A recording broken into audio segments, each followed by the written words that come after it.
Sister Sonia, ഈ ഹോസ്പിറ്റലിൽ എത്തിയിട്ട് എത്ര വർഷമായി? 4 വർഷം. ഡോക്ടർ രാമചന്ദ്രൻ ഈ ഹോസ്പിറ്റൽ പഴയതുപോലെ അത്ര ശ്രദ്ധിക്കാറില്ല, ശരിയല്ലേ? ഏയ്, അങ്ങനെയൊന്നുമില്ല. ഭാര്യ മരിച്ചതിന് ശേഷം കൂടുതൽ സമയം ഇവിടെ തന്നെ. രാത്രിയിൽ വരാറുണ്ടോ? ചിലപ്പോൾ 10 മണി വരെ ഇവിടെ തന്നെ കാണും. ഓ, ഐ സി. അല്ല, അടുത്ത കാലത്തായി 3-4 കൊലപാതകങ്ങൾ ഉണ്ടായല്ലോ, അതേപ്പറ്റി ഡോക്ടർ എന്തെങ്കിലും പറയുകയുണ്ടായോ? അല്ല, വെറുതെ എന്തെങ്കിലും? എക്സ്ക്യൂസ് മീ സർ, നാട്ടിൽ നടക്കുന്ന കൊലപാതകങ്ങളെ പറ്റി ഡോക്ടർ അഭിപ്രായം പറയുന്നത് എന്തിനാ? ഹേയ്, അങ്ങനെയല്ല. ഈ കൊല്ലപ്പെട്ടവരും ഡോക്ടറും തമ്മിൽ ശത്രുക്കളായിരുന്നില്ലേ? അതുകൊണ്ട് ചോദിച്ചെന്നേ ഉള്ളൂ. ഡോക്ടർക്ക് ആരോടും ശത്രുതയില്ല. എല്ലാവരെയും സ്നേഹിക്കുന്ന ഒരു മനുഷ്യ സ്നേഹിയാണ് അദ്ദേഹം. അതെ അതെ അതെ, ഞാനും കേട്ടിട്ടുണ്ട്. He's A very fine gentleman.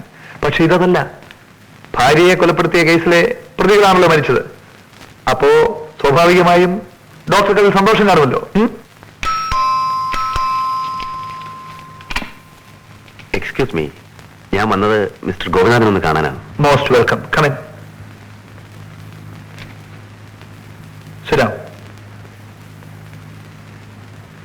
ഞാൻ തന്നെ എന്നെ സ്വയം പരിചയപ്പെടുത്താം. ഡോക്ടർ രാമേന്ദ്രൻ. എനിക്കറിയാം. Well, that makes it easy. ഞാൻ വന്നത് ഒരു റിക്വസ്റ്റുമായിട്ടാണ്. താങ്കൾ എന്നെ ഹോസ്പിറ്റലിൽ വന്നിരുന്നു അറിഞ്ഞു. എന്റെ സ്റ്റാഫിനെ ചോദ്യം ചെയ്തുവെന്നും എന്നെക്കുറിച്ച് അന്വേഷിക്കാനാണെങ്കിൽ എന്റെ അടുത്ത് നേരിട്ടാവാം. എന്റെ സ്റ്റാഫ് പാവങ്ങളാണ്, അവരെ വെറുതെ വിട്ടേക്കൂ. ഡോക്ടർ, പാവങ്ങളായ എല്ലാവരെയും വെറുതെ വിടണമെന്നാണ് ഞങ്ങളുടെ ആഗ്രഹം. ആ കൂട്ടത്തിൽ താങ്കൾ പെടുമെങ്കിൽ താങ്കളെയും. ഡോക്ടർ, എന്നെ തേടി ഇവിടെ വരാൻ സന്മനസ് കാണിച്ച നിങ്ങളോട് ഞാനും ചോദിക്കട്ടെ. കൊല്ലപ്പെട്ട 4 ചെറുപ്പക്കാർ, അവരോട് നിങ്ങൾക്ക് ശത്രുത തോന്നിയിരുന്നില്ലേ? അറ്റ്ലീസ്റ്റ് ഉള്ളിലെങ്കിലും. തോന്നിയിരുന്നോ? യെസ്, ഉള്ളിൽ മാത്രമല്ല, നിറയെ. നോട്ട് ഓൺലി ടു ദം, ഇനി ആ സംഘത്തിൽ ജീവിച്ചിരിക്കുന്ന മറ്റു 3 പേരോടും I hate them. Doctor, I love your frankness. അവർ കൊല്ലപ്പെട്ടതിനെ കുറിച്ച് ഡോക്ടറുടെ റീഡിംഗ് എന്താണ്? Simple, very simple. അവരെ അർഹിച്ചിരുന്നു 100%. പക്ഷേ അതൊരു ക്രൈം അല്ലേ ഡോക്ടർ? ക്രൈം? അവർ കൊല്ലപ്പെട്ടത് മാത്രമാണ് നിങ്ങൾക്ക് ക്രൈം. അതിനു മുമ്പ് അവർ ചെയ്തു കൂട്ടിയ ക്രൂരതകളോ? ഓ, തെളിയിക്കപ്പെടാത്തവയൊന്നും കുറ്റങ്ങളല്ലല്ലോ, അല്ലേ?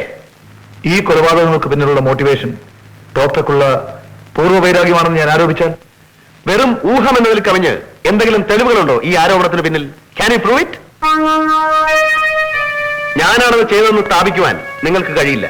അത്രയും ആത്മവിശ്വാസം വേണോ ഡോക്ടർ? കൺമുന്നിൽ കാണുന്നതിന് പോലും തെളിവുകൾ തേടിപ്പോകുന്ന പാരമ്പര്യമാണ് നിങ്ങൾ പോലീസിനുള്ളത്. ഇനി അഥവാ ഞാനാണ് ഈ കൊലപാതകങ്ങൾ ചെയ്തതെങ്കിൽ പോലും ടേക്ക് ഇറ്റ് ഫ്രം മീ, എന്നെ ഒന്നും ചെയ്യാൻ നിങ്ങളെ കൊണ്ട് കഴിയില്ല.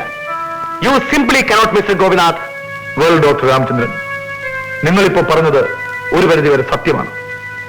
നിങ്ങൾക്കെതിരെ വിരൽ ചൂണ്ടാൻ അതിനും മാത്രം ഇപ്പോൾ എന്റെ പക്കൽ തെളിവുകളില്ല. പക്ഷേ ഈ രക്ഷപ്പെടൽ ശാശ്വതമാണെന്ന് നിങ്ങൾ ഒരിക്കലും തെറ്റിദ്ധരിക്കരുത്.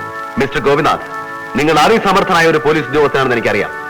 ആ ആദരവോടുകൂടി തന്നെ ഞാൻ പറയട്ടെ, I am too big a fish for you. That we will see doctor.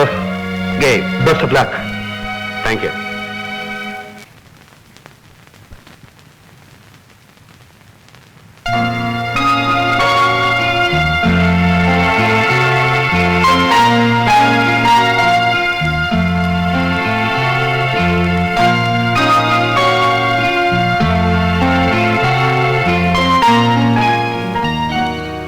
എന്താ ഇത്?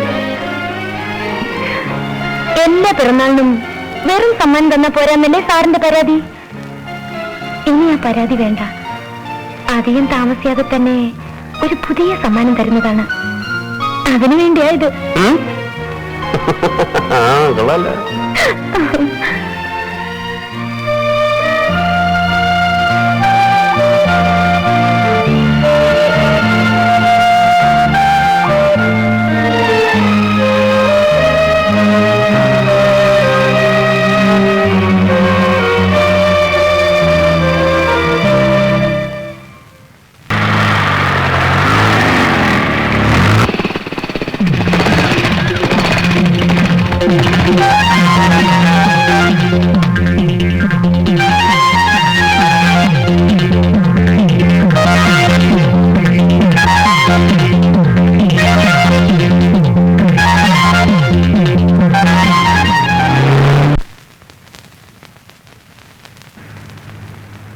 ആ, എന്താ വേണം സാറേ?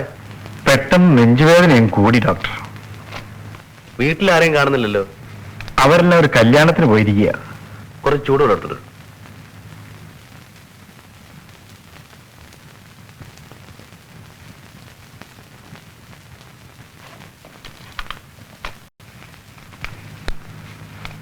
ആ താനേ എന്റെ ക്ലിനിക്കിൽ പോയി ഈ മരുന്നൊന്ന് വാങ്ങിക്കൊണ്ടുവരണം. ശരി ഡോക്ടർ. വേദന മാറാൻ ഞാനൊരു ഇഞ്ചക്ഷൻ തരാം. ഒരല്പം മയക്കുണ്ടാവും, കുഴപ്പമില്ലല്ലോ. ഒന്നുമില്ല ഡോക്ടർ.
കുടുംബദ്രോഹി, നീ വാർത്തകളി ഭക്തനല്ലേ? നിന്റെ ദുർദേവത നിന്നെ രക്ഷിക്കും. എന്താ വാർത്തകളിന്റെ കൈയുണ്ടോ?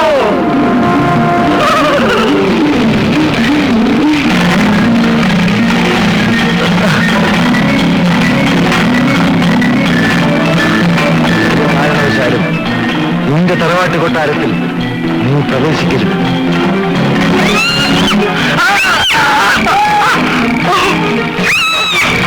കൃഷ്ണപ്രഭുവിനെ വന്ദിക്കുകയോ നിന്ദിക്കുകയോ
തിയേറ്ററിൽ വെച്ചോ?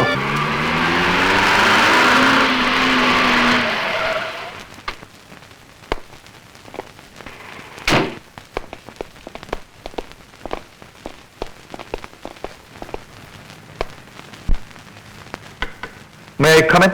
Yes, come in. അല്ല, ഡോക്ടർ പോകുന്നു. ഡോക്ടർ വന്നിട്ട് 1 മണിക്കൂറിൽ കൂടുതലായല്ലോ. ഇദ്ദേഹത്തെ അറിയില്ലേ? റിട്ടയർഡ് ഹൈക്കോടതി ജഡ്ജി AP ഗോവിന്ദ മേനോൻ. അറിയാം. ഞങ്ങൾ ആശുപത്രിയിൽ ഡോക്ടറെ തേടി പോയിരുന്നു. എന്താ സാർ, അത്യാവശ്യമായിട്ട് വല്ല? പോട്ടെ.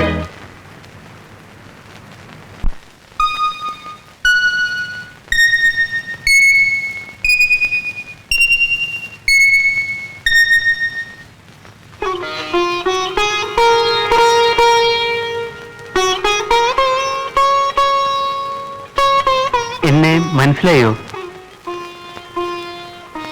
എനിക്ക് പുഷ്പയെ എപ്പോഴും കാണണം തോന്നും. അതുകൊണ്ട് ഞാനൊരു ജോലി ഇവിടെ തരപ്പെടുത്തി, അക്കൗണ്ട് സെക്ഷനിൽ. പുഷ്പ എന്തിനാ കരയുന്നേ? ഒന്ന് ചിരിക്കൂ പുഷ്പേ. ചിരിക്കില്ല അല്ലേ?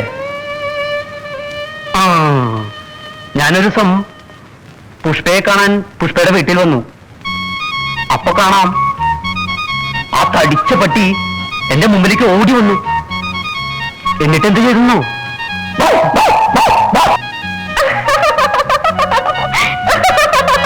അപ്പൊ എനിക്ക് ദേഷ്യം വന്നു. ഞാൻ കല്ലെടുത്ത് ഒറ്റ കയറ്.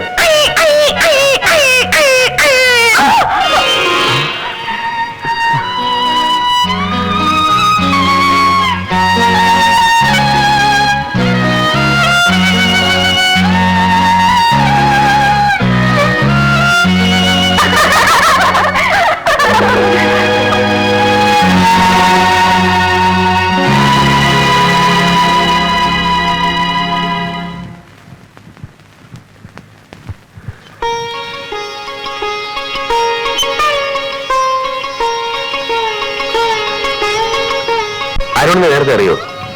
അറിയാം ഡോക്ടർ. അയാൾ പുഷ്പയുടെ പുറകെ നടക്കാൻ തുടങ്ങിയിട്ട് നാള് കുറെയായി. ദേ സാറിനെ വലിയ ഡോക്ടർ വിളിക്കുന്നു. എന്നെയോ? അതെ. ആ, ഞാൻ അരുണിനെ വിളിപ്പിച്ചത്. അറിയാം സാർ. എനിക്ക് അനുവദിച്ചിരുന്ന 3 മാസം കഴിഞ്ഞു എന്ന് പറയാൻ. What nonsense. ഞാൻ നിങ്ങളെ വിളിപ്പിച്ചത് നന്ദി പറയാനാണ്. സാർ, എല്ലാം എനിക്ക് മനസ്സിലായി. പുഷ്പയുടെ സംസാരശേഷിയും ഓർമ്മശക്തിയും തിരിച്ചു കിട്ടിയത് അരുൺ നിമിത്തമാണ്. അതിന് ഞാനല്ലേ നന്ദി പറയേണ്ടത്? സാർ, ഇന്നു മുതൽ നിങ്ങളും എന്റെ കുടുംബത്തിലെ ഒരു അംഗമാണ്. പോരെ? സാർ, ദൈവം സാറിനെ അനുഗ്രഹിക്കും. എനിക്ക് എല്ലാ അനുഗ്രഹങ്ങളും കിട്ടിക്കഴിഞ്ഞല്ലോ.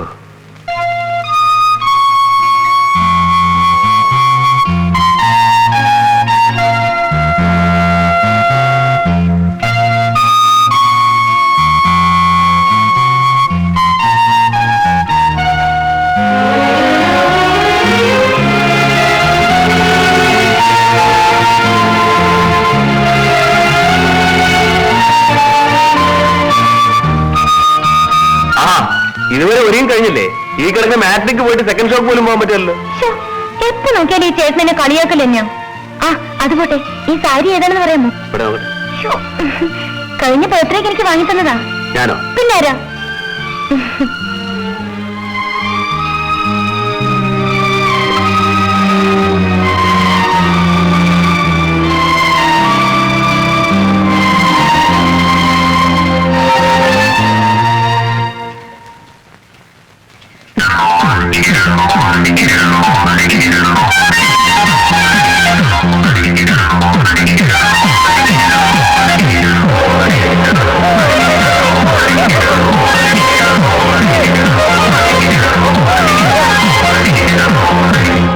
ആ കൂട്ടത്തിൽ 2 പേർ മാത്രമാണ് ഇനി ബാക്കിയുള്ളത്, ബാലുവും ചന്ദ്രുവും. അതിൽ ബാലു ഭാഗ്യത്തിന് അമ്മാവന്റെ കൂടെ ഡൽഹിയിലാണ്, MP നന്ദൻ മേനോന്റെ ക്വാർട്ടേഴ്സിൽ. Well, so far so safe. നമുക്കിനി സൂക്ഷിക്കാനുള്ളത് ചന്ദ്രുവിനെയാണ്. അത് പറഞ്ഞപ്പോഴാണ് സാർ ഓർത്തത്. ചന്ദ്രു സെക്രട്ടറി ആയിട്ടുള്ള ഫ്രണ്ട്സ് ആർട്സ് അക്കാഡമിക്ക ഒരു ഡിസ്കോ നൈറ്റ് സംഘടിപ്പിക്കുന്നുണ്ട്. നാളെ വൈകിട്ട് ഫൈനാൻസ് ഹാളിൽ. ഇന്നത്തെ പത്രത്തിൽ പരസ്യം ഉണ്ടായിരുന്നു. ഓഹോ. ചന്ദ്രു നാച്ചുറലി അവിടെ ഉണ്ടാകുമെന്ന് അറിയാവുന്നതുകൊണ്ട് കൊലപാതകി ആരായിരുന്നാലും അവിടെ വരാനാണ് സാധ്യത. ദാറ്റ് ഈസ് അൻ intelligent reading. Mister Raveendran, function നടക്കുന്ന ഓഡിറ്റോറിയത്തിൽ നിങ്ങളുടെ സഹായത്തിനായി കുറെ പോലീസുകാർ കൂടി ഉണ്ടാവട്ടെ. വളരെ സൂക്ഷിക്കണം. അവിടുത്തെ ഓരോ ചലനവും ശ്രദ്ധിക്കണം. കൊലപാതകി അവിടെ കടക്കുകയാണെങ്കിൽ ഒരു കാരണവശാലും കൈവിട്ടു പോകരുത്.